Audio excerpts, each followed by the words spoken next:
soldering. So for today's video, ang ipapakita namin sa inyo ay micrometer stand ANYI 723-112. So guys, i-unbox natin siya.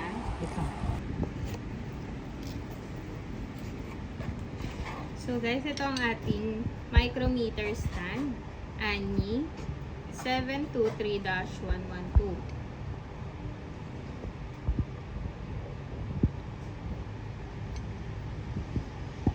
So guys, what is micrometer stand ANYI 723-112?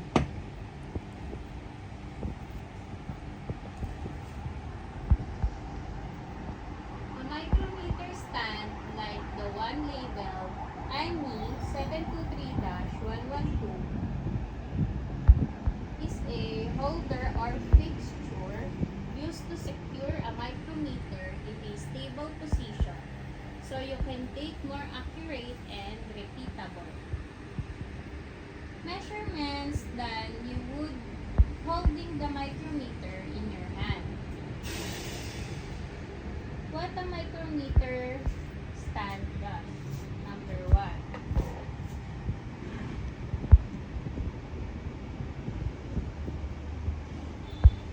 Holds a micrometer securely in place inside or outside type.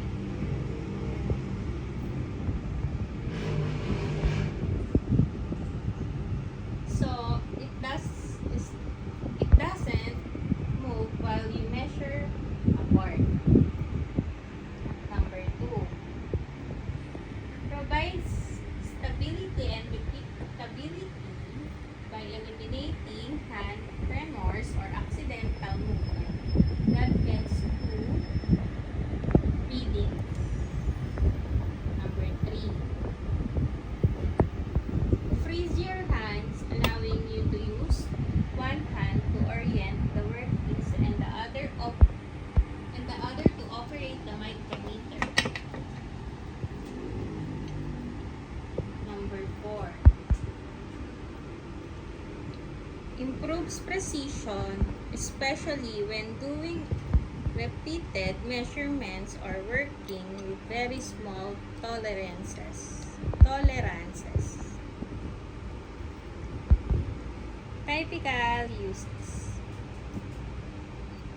Number 1. Workshops and quality control.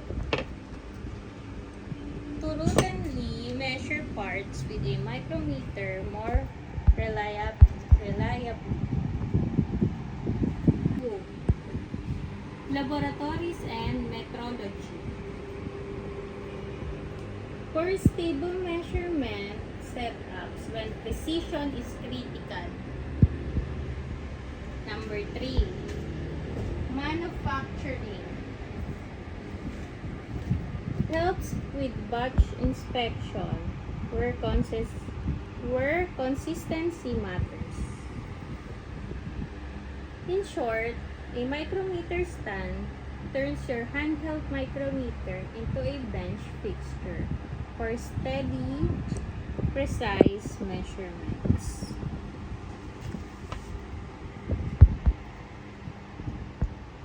So guys, yan ang ating micrometer stand ANYI 723-112. Yan siya guys.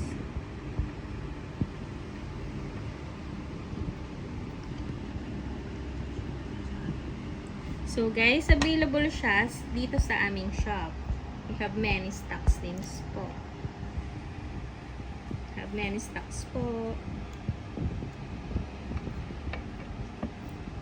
So guys, i-focus natin siya.